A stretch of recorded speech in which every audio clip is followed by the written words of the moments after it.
Hi everybody, welcome back to Bearded Reef. My name's Ross. Today's video I've got two new corals to add to the tank. I'm not going to give it away just now, but we'll take a look at them and you'll see.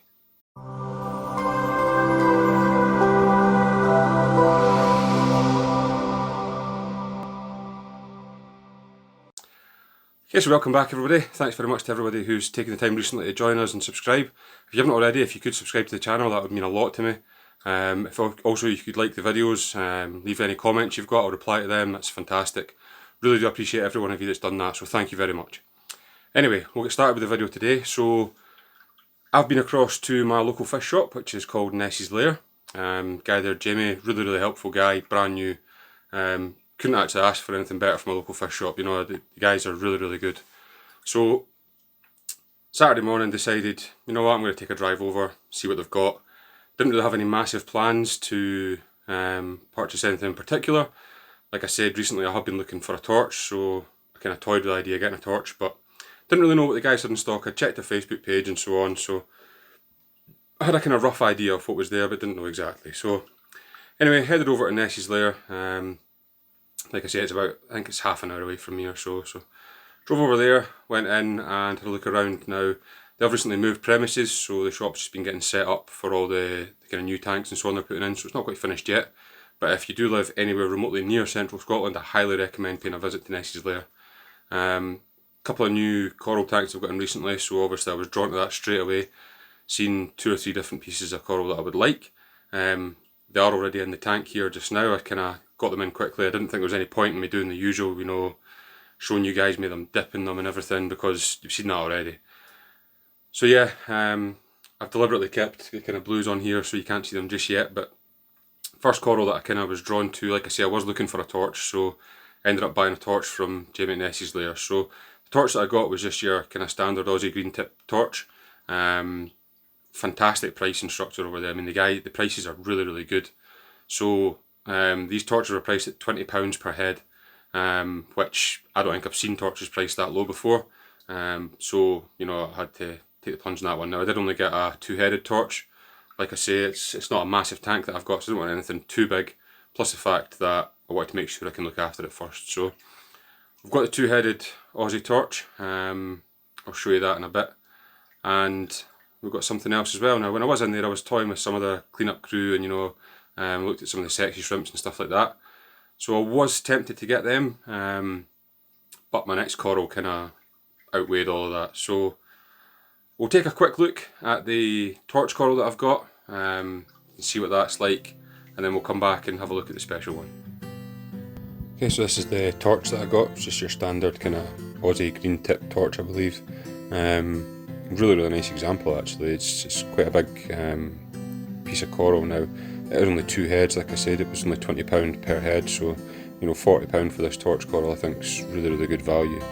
We did have a lot bigger ones than this, but you know, I wanted a kind of smaller one to fit in with my rockscape, so I think this actually looks really good. As you can see, I've got the Nero 3, the flow and the random flow generators kind of, you know, giving it quite a good amount of flow there, so overall quite happy with it. Did always want a torch, didn't know what kind I wanted, you know, I wanted something fancy, but this torch is allowing me to, you know, kind of make sure that I can look after them and everyone's going to be okay. I want to kind of take my time with this, make sure I do everything right, so while some people might just dive in, get an expensive one, I decided to go for a kind of lower end one first. Now, as you'll see here, we did get a little freebie with this. Now, I don't know what this is. I think it's some kind of oyster or clam. As you've seen there, it just closed up there, but it does sit and kind of open and close quite a bit. Now, I believe this is completely harmless. It's not going to do any harm in the tank. If anything, it could be beneficial just as a little filter feeder. So I'm not worried about this being on it. I did notice it at the time, and you know, I don't really think it's going to be a massive issue. So fingers crossed this isn't bad. If you do know what it is or any ideas, then you know, put them in the comments down below. Have a look at them and see where we go from there. But I think, fingers crossed, it should be okay. If anything, it should be, you know, a positive thing for the tank. But we'll keep an eye on it, make sure it's not going to cause any harm, not going to be a nuisance, and yeah, that's the new torch. Okay, so time for this special coral. Now, I've maybe built this up a bit bigger than what it should be, but I had never ever seen one of these before. As soon as I seen it, I thought, yep, I've got to have one of them. Now, to be fair, Jamie did try and talk me out of this to a degree, saying, you know, it could be kind of dangerous to have this in my tank, but typical new reefer, I just thought I would go for it. Now, if this does go wrong, totally my fault, but I thought I would go for it anyway. So, yeah, I've dragged this out long enough. The new coral that I've got for the tank is actually a tube dwelling anemone. So I had never seen these before. Absolutely stunning. They had all different colours in the shop. They had some black ones, different colours, but the one that I've got is like a pinky orange tentacles with a green centre, and it's really, really nice. Never seen anything that bright, never seen anything that colourful. The movement on the tentacles and so on is fantastic. So, like I say, apologies for kind of blethering on as long as I have, but we'll jump into that just now and I'll let you see that one. I'll give you a quick kind of overview of the tube anemone anyway, so I'll let you know a bit more about that as we're looking at it, but I'll show you it now. Okay, so first of all, I just wanted to show you it in the bag here, so you can see the foot and everything on the back of it. It's just a short clip to show you really what it looks like out of the sand. They're really unusual creatures, so when you get a chance to see, as you can see, I've just clipped it on here, but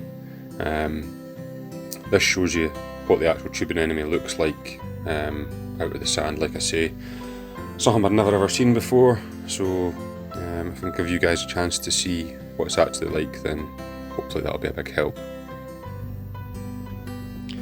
So in this clip you can see the tube anemone as it is quite a lot of the time. You know, they don't like the light as such, they tend to come out more nocturnal at night time. So at night time you can actually put the little blue torch on and see, you know, the colours in them are fantastic at night time. They open up really, really big. So night time seems to be the best time to actually view them, but as you'll see from the next couple of clips that I'll put in here while I'm talking, they do come out during the day, and again the colours look brilliant. So apologies if this is going to drag on a bit. I'm just going to tell you quite a bit about the tube anemones because I found it really interesting when I've done a bit of research, so I've kind of geeked out on this one a bit. I'll try and keep it as short as possible, but apologies in advance. So before I start, I just want to make one thing clear to everybody, that tube anemones are not actually anemones as we know them. While they do look like the kind of true sea anemones, they belong to a group which I believe is called Hexacoralia. Now within that group they're in a category called Seriantharia. I think that's how you say it. Now this is kind of made up around, give or take, 25 species across 3 families. So they're most different from sea anemones in the fact that they lack a pedal disc. Now that's the kind of adhesive foot that you find on most sea anemones. Instead they've got a kind of long root shaped foot that's able to penetrate through any kind of soft substrates. Now that foot's usually buried in mud, sand, gravel. However, in some kind of rarer cases it will tunnel between rocks or deep rocky kind of pits. The common kind of name for these comes from the protective tube that they build. Now that tube can be much longer than the animal itself, as you'll have seen in that first clip that I showed you, and it's a kind of slimy, stringy duct that it lives in, which is made from mucus and a kind of specialised thread. I'm not even going to try and pronounce the name of it because I cannot do it. So other materials such as sand and so on will become embedded and kind of become part of the tube, so they will kind of have a kind of harder outer tube. The inside of the tube is kind of smooth, slippery, which allows it basically to dart in and out whenever it sees any danger or anything like that. So if it's threatened, it will dart away inside and stay out of harm's way until it feels safe again. So the tube anemones can be very brightly coloured. There's all different colours that they're available in. I've seen them in some bright fluorescent greens, purples, oranges. They're all pretty common, as well as you do get black variations and some white ones, so you do get all different colours. In the wild they're not generally found directly on coral reefs, they're more kind of located in the sand areas between reefs or between kind of any rocky areas, so they do like the sand more than, you know, the kind of rock areas. When it comes to flow, they don't like heavy flow, so I would say low to medium flow. Now while the flow helps bring food to them and carries away their waste, they just don't like being blasted with flow, so they will end up moving. So yeah, low to medium flow I would say. People do think that they're anchored in one place, but they can actually relocate, so they'll crawl out their tube, drift across the kind of seabed and then dig into a better site if it doesn't suit them where they are, so they will move if they don't like the area they're in. Now, they're not especially difficult to care for in captivity, so for one, they're completely non-photosynthetic, so unlike most corals, they don't require any particular sort of lighting. and they're also fairly adaptable and can kind of tolerate any common aquarium conditions. So water parameters, you know, kind of the same as what you would do for most soft corals, and should be fine. When it comes to feeding, again, not very picky. They'll take a kind of wide variety of aquarium foods, so anything from kind of live brine shrimp, any kind of live foods, or pre-prepared foods such as like frozen food, flakes, or even shrimp pellets. They'll take them as well. So, you know, they will kind of scavenge about and find anything they can. So one thing they kind of do like is a very deep kind of bottom sand bed. Now, most aquarium sand beds will be fine, and can be as deep as you're willing to make it, to be honest, any kind of sand material. But one thing to remember, the depth of sand is ideally greater than the length of the animal's tube, which can easily be 6-7 inches. Now obviously mine and a few other people, now I don't really know anybody that's got a sand bed kind of deeper than 6-7 inches, so mine's is a relatively shallow sand bed. So that means that you kind of have to do a couple of things in order to provide the kind of proper seabed for it to burrow into. So one approach that some people do is kind of find a deep pocket in the rockwork and fill that with sand. Another way you can do it is to take a flower pot or similar and put that in the aquarium with some sand in it and hide it in there within the hardscapes, kind of build the rocks around about it and it'll burrow into there. I don't really have the space in my tank, so what I've done is dug a trench kind of along the sand, sat the anemone in there, and then kind of backfilled it with sand on top of it. So just make sure you don't cover the crown obviously with that, but that's what I've done. Though they're kind of somewhat sturdy aquarium invertebrates, tube anemones will require kind of decent water quality, similar to almost all corals, for long-term health. Therefore, parameters, you really need to check them regularly to make sure everyone's okay.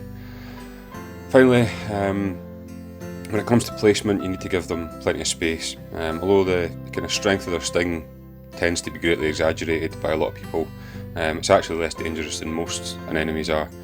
So they do indeed sting, and shouldn't be allowed to come in contact with any other animals, corals, fish, anything, especially any small fish in the aquarium. Now they will kill and eat any kind of small fish, your gobies and so on. Even clownfish aren't safe from what I've read online. So, you know, it's one thing to be mindful of now. That's, like I say, this could be a big mistake that I've made. So on that note, if it goes wrong, completely my fault. I've been warned, but hopefully it'll be okay. I hope the clownfish are clever enough and strong enough to stay away from it, so fingers crossed they'll survive and everything will be good. Like I say, it's absolutely stunning. I love watching this in the tank. So yeah, apologies for dragging on this bit. I just wanted to show you guys kind of a bit more information about them, and hopefully you're still watching.